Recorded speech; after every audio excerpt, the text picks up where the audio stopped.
here we are again with another podcast of traveling actors with your hosts, Deaton Gabbard and Brandon Wall. And special guest, Roman Jossart. Hey. Thanks for coming in, buddy. Thanks for having me, man. How's the drive in? A lot of rain. But A lot of rain, man.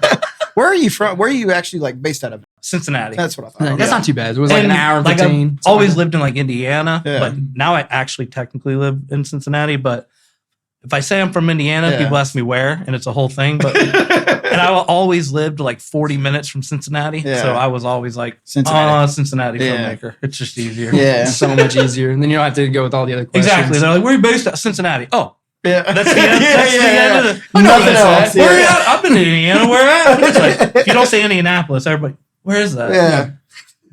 Jasper, Indiana. No, nobody knows. What's that near? Yeah.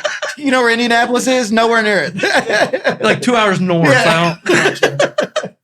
Well, thanks for traveling down. See, we can still call this podcast of traveling actors because we still have people traveling to us. Yeah. So it counts. And Roman is technically, he is an actor as well. So. Well, let's talk about it. So Roman is an actor, a musician. He's got his own studio. He's a producer. He's a director. He's got an upcoming film called Placid Park. I don't know what he doesn't do. Yeah, literally, what don't you do? Have you done makeup?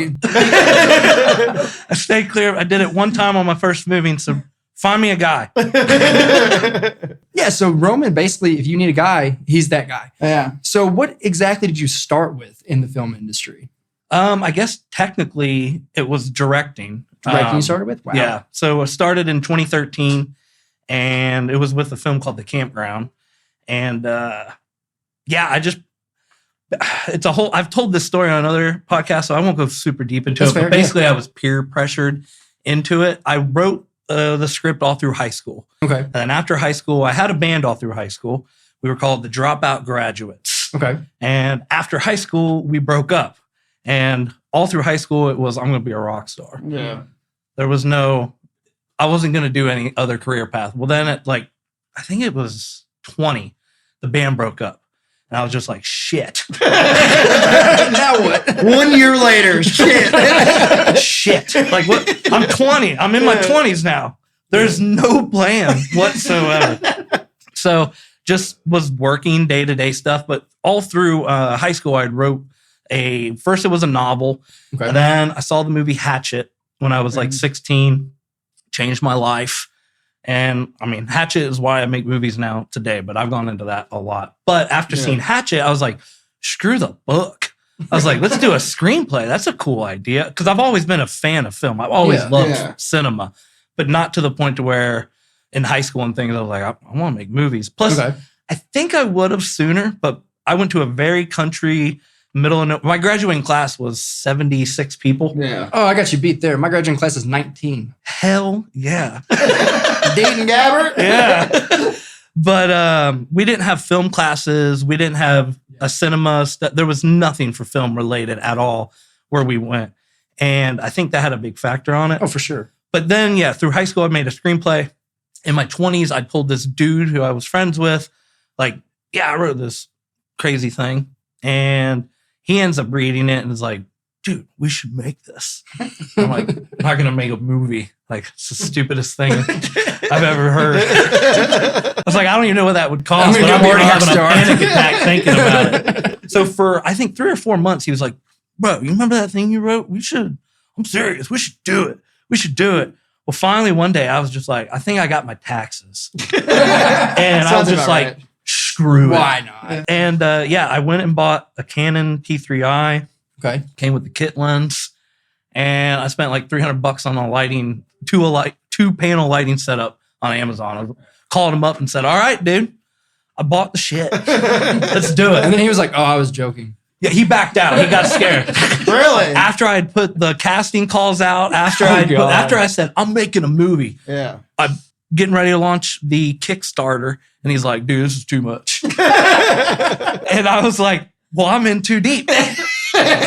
So I've bought all this shit with my money. I've publicly stated I'm making a movie and I'm raising funds. This is true indie filming. I was like, I guess we'll just see it through. And so during the process of making a movie, when I didn't want to, I was like, this is kind of dope. This is kind of fun.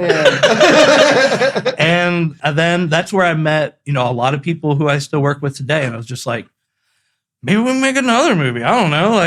And just kept going from there. But I was definitely peer pressured in.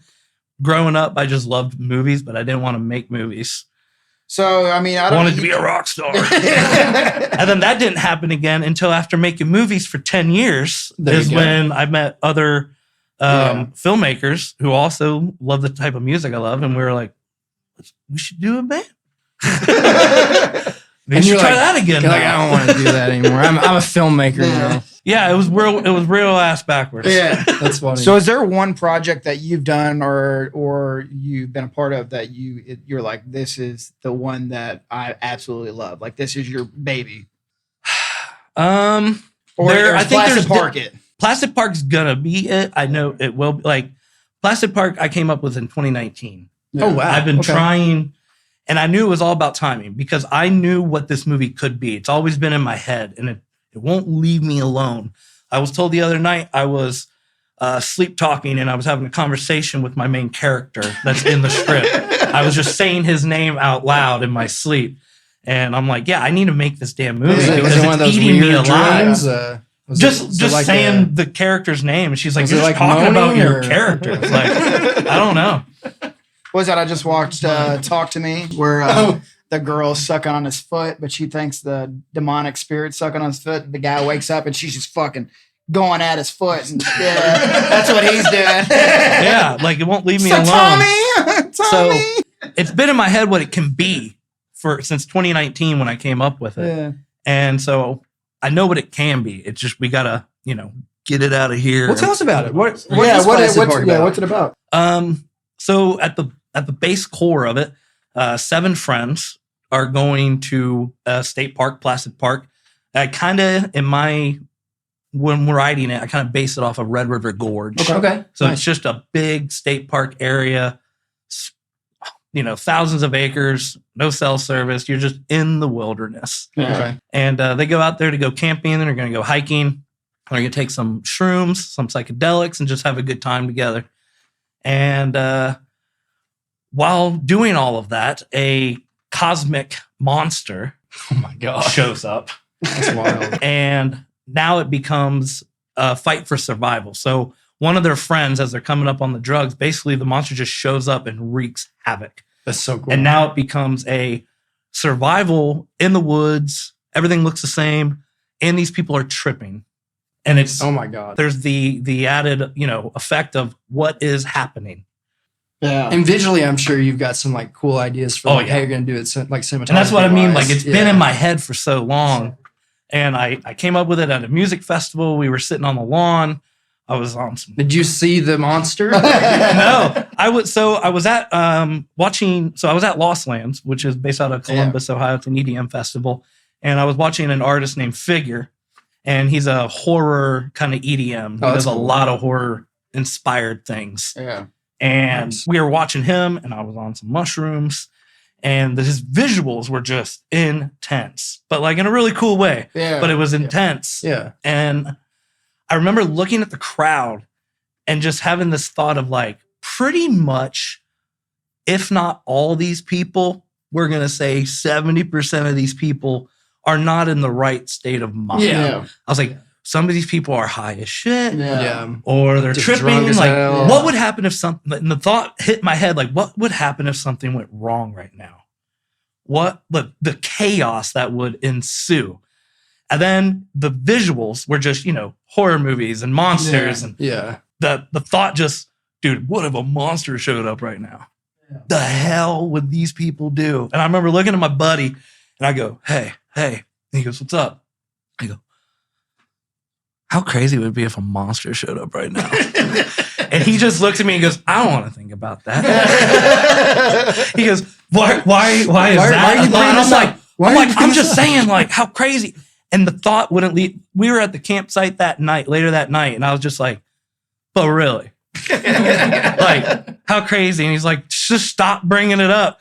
And when I got home, I was like, no, this is an idea. There's something here. Awesome. Yeah. And I was just like, and I know, and it can't just be my social circle. I know lots of people that just, go out into the woods, to go tripping with their friends and stuff. You know, they go camping, go to some festivals. Like it's not abnormal. Exactly. And I was like, what would happen if you were doing that just at the wrong place at the wrong time? Well, it's cool too because like it's similar to a short film. I think we can talk about at this point. A short film we did. There was like proof of concept years ago. Actually, that was during COVID.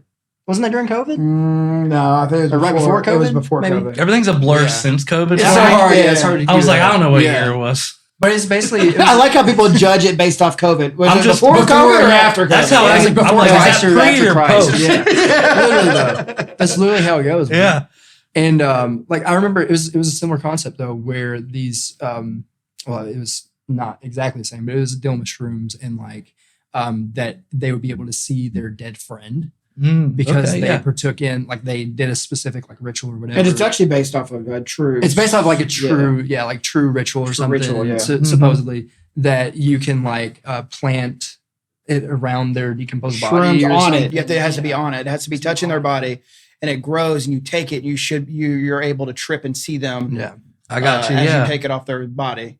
And I was gonna say that, or if you've seen the movie Shrooms. I mean, that's an older movie that seems very.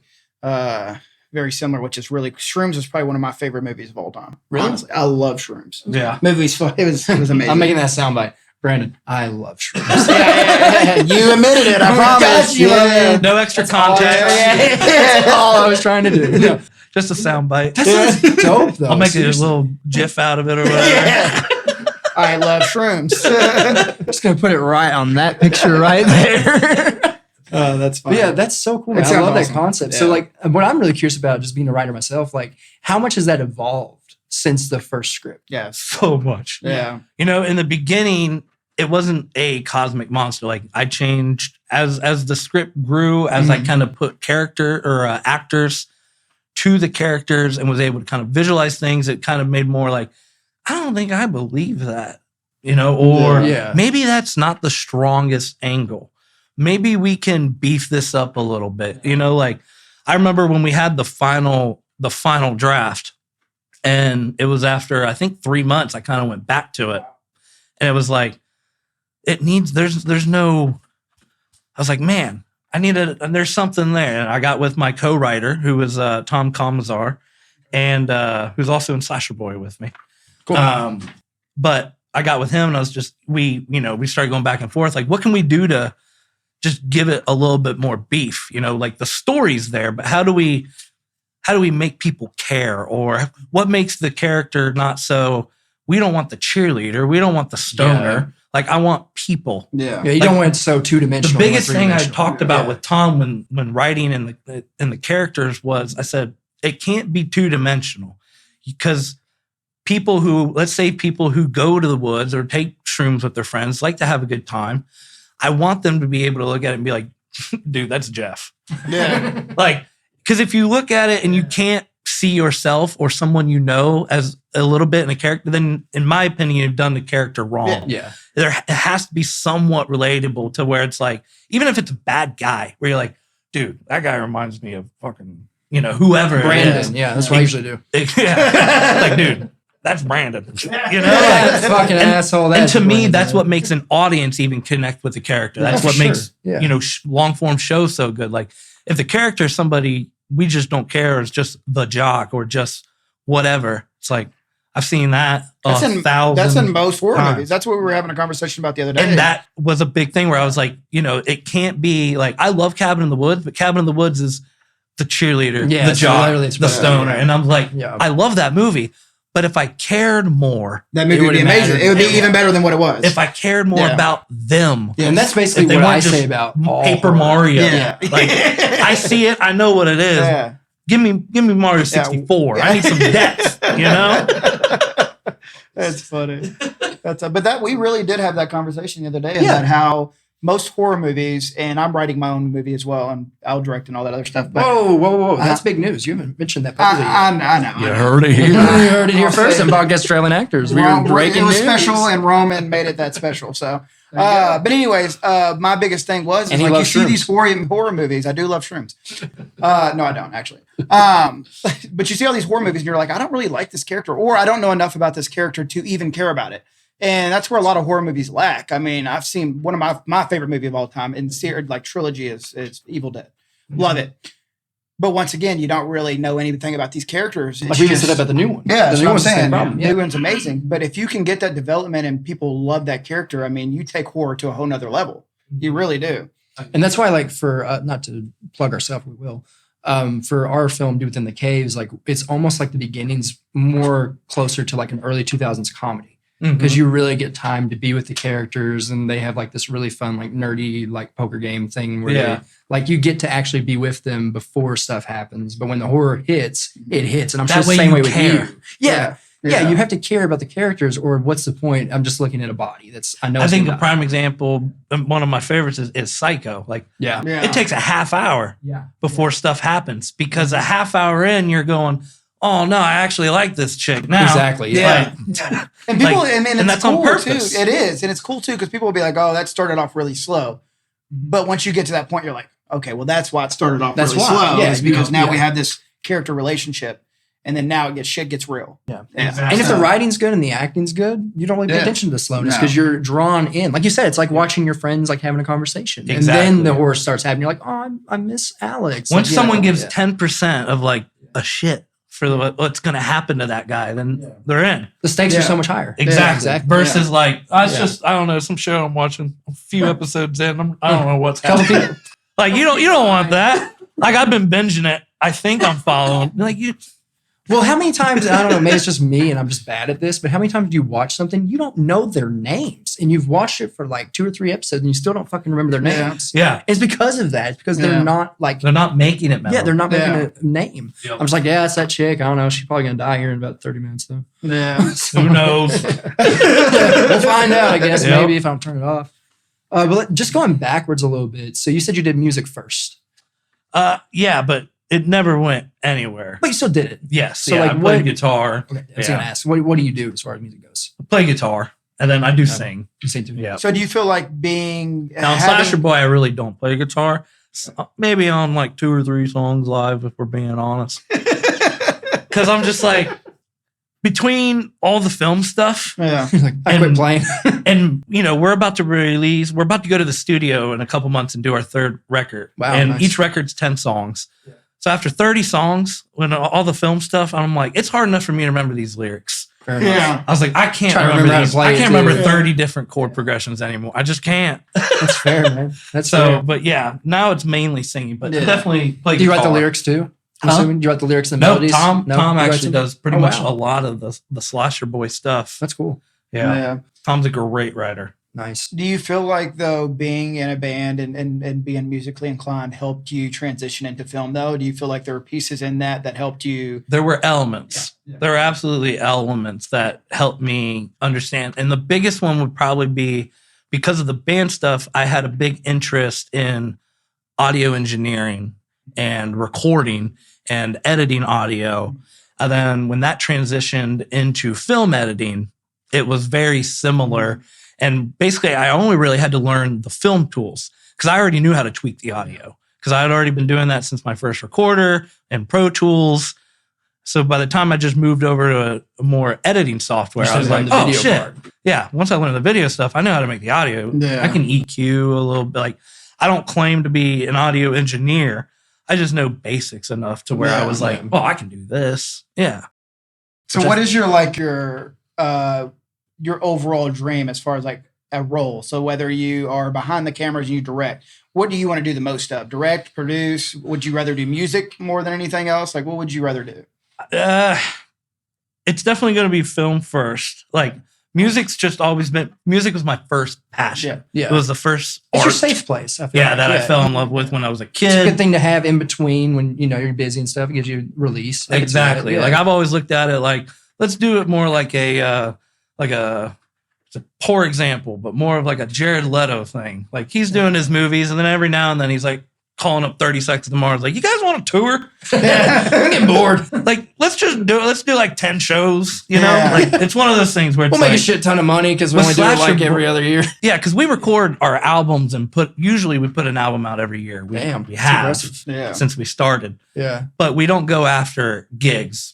but we love playing. Like we've played horror conventions. That's cool. We've done a film premiere. Yeah. Like we're playing later this year, the Severin Film Campout in Indiana, That's cool, Skyline. man. That's really cool. We're going to be playing live there. So like if it's a horror themed thing, we're like, yeah, that's our bread and butter. All of our songs are horror based. Yeah. Obviously with the title Slasherboy. Yeah. So what did how'd you get the Slasherboy name? Like what kind of came out with that? I think that was Tom, man. Tom did that? I really think it was Tom. I think Sounds like we need to interview Tom. yeah, Tom's a great guy. He'd love to do it. Yeah. That's cool. But I don't remember if he called me Slasherboy or just said the name, but Like almost like an inside I remember joke. as soon as it was said, I was like, ooh, I like that.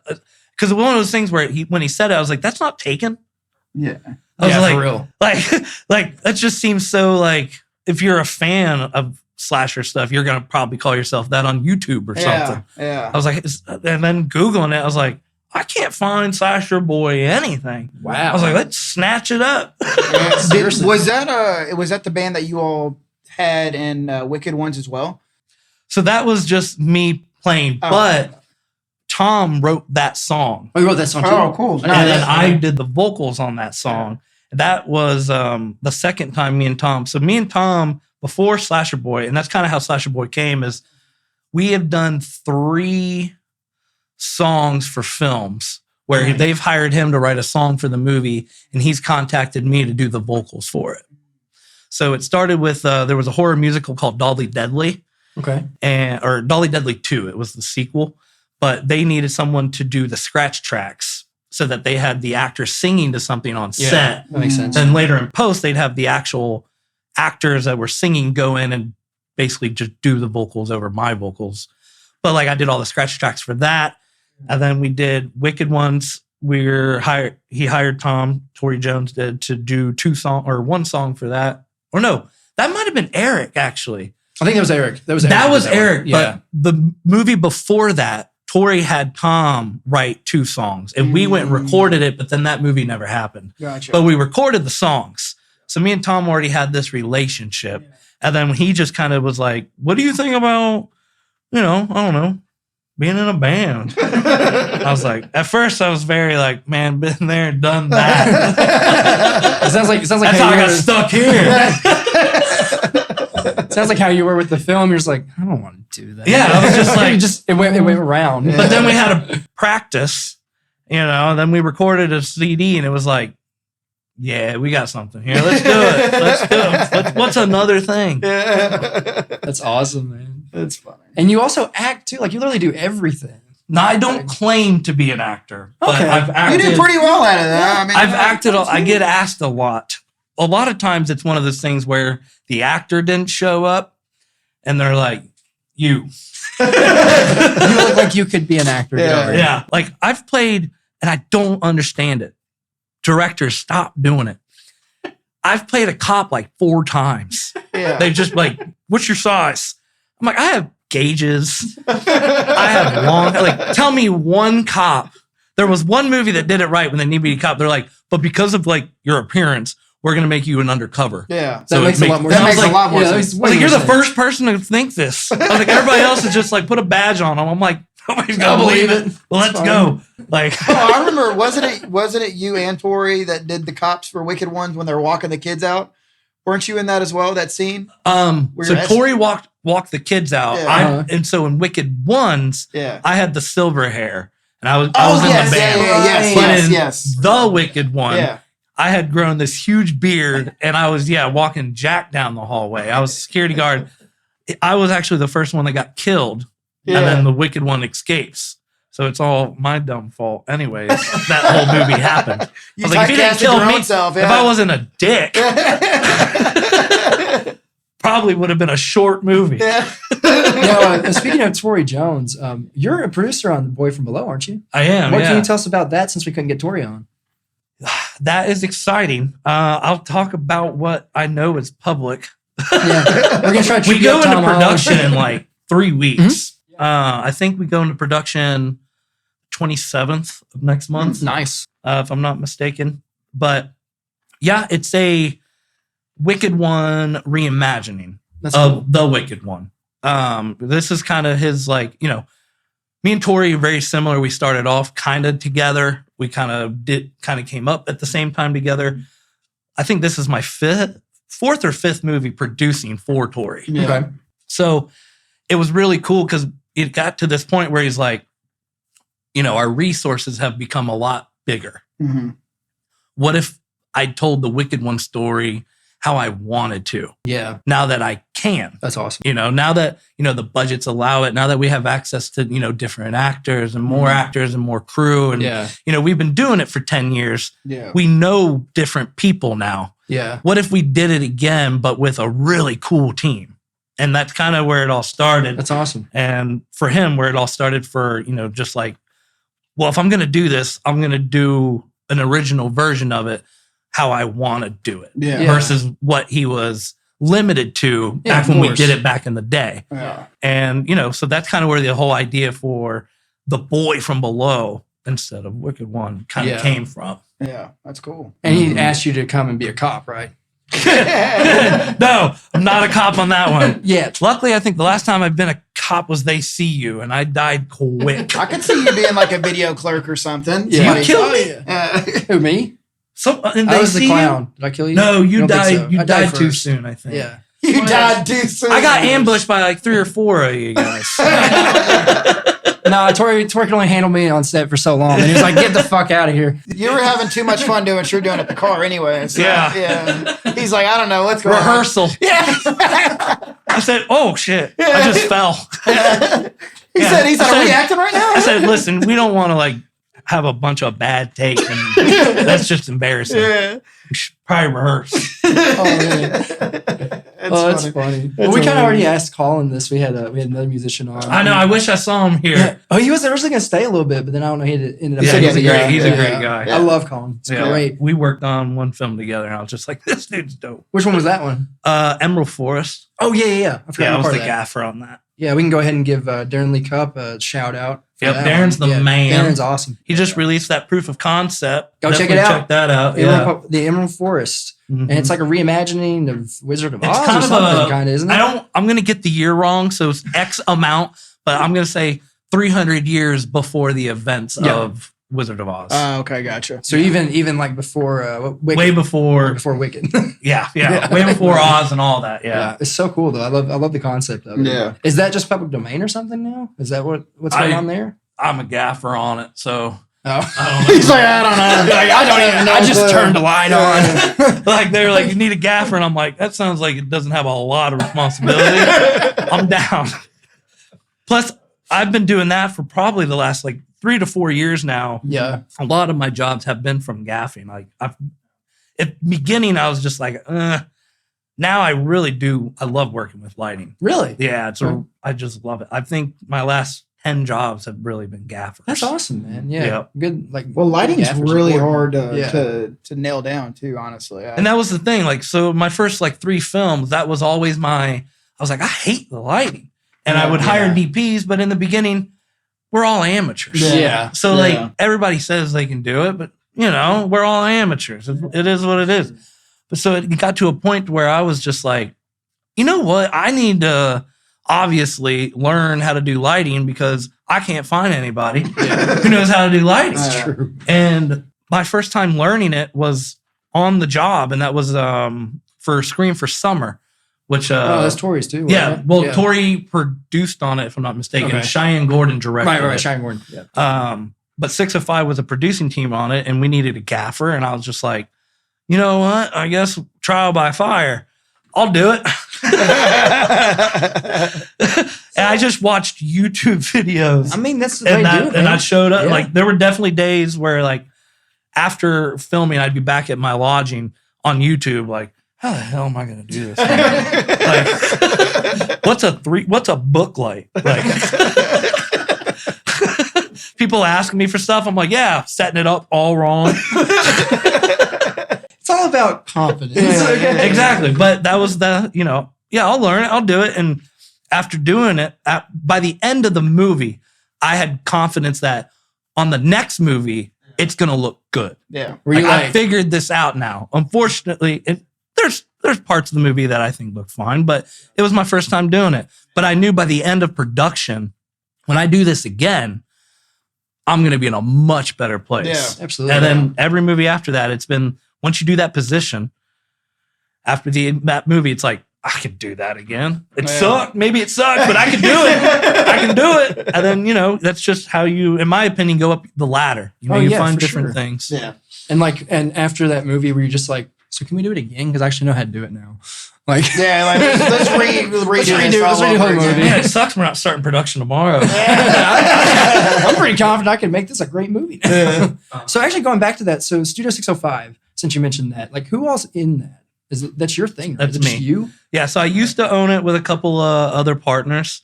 We've gone different ways. One of them was Jack Norman, Okay. who played yeah, the the Wicked one. one. Yeah. And he's playing the boy from below in the new one now. Okay. But yeah, Bring him back. and Brandon Pruitt was also a business partner of mine. He's AD'ing Placid Park for me. Oh, nice. Okay. Nice. I feel like you might have met him on something. Oh, but I'm Brandon, not sure. I know who he is. You know Brandon? Yeah, Okay, I've talked to him. But yeah, so like I used to own it, but you know, 10 years things happen. But you know, we're all for the most part still good friends. We still work together. That's good. Yeah. Jack and Brandon are both working on Placid Park. Couldn't be happier. Yeah. But yeah, nowadays 605 is just myself. Yeah. Okay, I was just curious about it because I remember you've thrown that to me a couple times. I just wasn't sure who all was part of that. Yeah. Well, that's awesome, man. I think we're kind of running out of time here. No, but I'm just, glad you had me on. We could talk about it. absolutely, a little bit. man. Like this is all. I can't wait to see Placid Park. Like seriously, I'm excited, You sold the yeah. shit out of I'm that. excited. It's gonna be And awesome. my producing team on that is Ismahawk. I'll say real quick, they're a Vegas-based company, but they're amazing. And Hell yeah. I worked with them on a feature down in You say Texas. Mahal? Ismahawk. Oh, Ismahawk. The Nightwing Like the ones that do the series Nightwing, on yeah. Oh, that's YouTube. awesome. So Nice. yeah, they're producing on the film, and they're just amazing guys, and their quality of work is insane. Oh yeah, they're amazing. So that to me is like one of those things where I'm like, in my head, yeah, I already know it's gonna be amazing. what this movie looks Yeah. like. Yeah. We just got to make the damn thing. But Well, how'd you get with we're 2 months away. Ismahawk? Did you just reach out to him? I or, was like, the what happened? gaffer on a film that they were the camera team on down in Texas.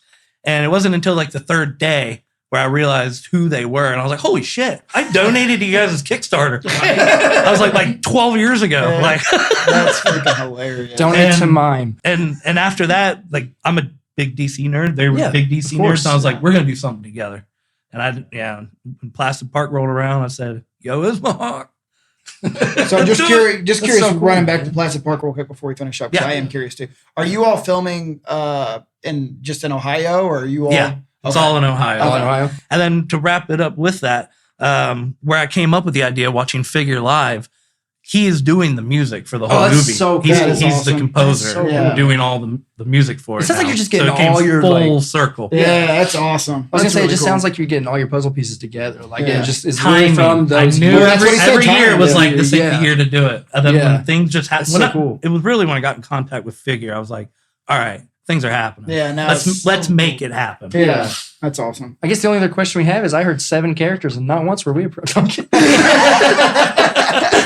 All right. Well, thanks so much for coming on here, Roman. Man, No, It's been thanks for awesome. having me. man, This was a yeah. great time for sure. Yeah. Absolutely. Just to the camera, will you just go ahead and plug like where they can follow you, where they can follow Slasherboy, easiest way to get to Yeah, Indiegogo? absolutely. Placid Park, all that good Yeah. stuff. Slasherboy is definitely on all streaming music platforms, Spotify, Apple Music, Pandora, whatever you use. I'm a Spotify guy, so I usually plug Spotify. Yeah. But yeah, you can find Slasherboy anywhere. We're also on Facebook, where you can, like Slasherboy and follow that. And Studio 605 is the same on Facebook and Instagram. It's technically Studio 605 LLC. But yeah, Studio 605. And for yourself, how do you find you? Facebook, Instagram, and YouTube. Definitely, you can follow us on YouTube. It's just Studio 605. Got a red 605 dripping blood. You'll know our logo. You just had a short film come out too, didn't you? Or recent? I just shot one. I'm You getting shot ready one. to Okay, I got release mixed up. one. It's Okay. in post. We've Right. got some VFX work that's going on. Was that with it right now. Austin Shell or no? Uh-uh. Okay, That was a that's something feature else. film. Oh, okay. I I knew was you a worked gaffer with them. on that. I knew you worked with them. I couldn't remember when. Okay. Yeah. Yeah, everyone There's a crosses lot. paths in Yeah. this film Yeah. industry. Like I literally would be on set with someone. They're like, "Oh, yeah, I just saw Roman, or I just Yeah. saw whoever." Like, It's just saw crazy. Brandon. It's insane how It many is people crazy. you just kind of like run into. Very great. But I mean, that's all the time we've got for today. Thanks again for tuning Yeah, in to man. the Thanks for podcast. coming Having me, out. guys. Yeah. This was a great time Thanks for again. sure. And thanks again to you, the audience, for tuning in to Podcast of Traveling Actors. We'll see you next time. Until next time.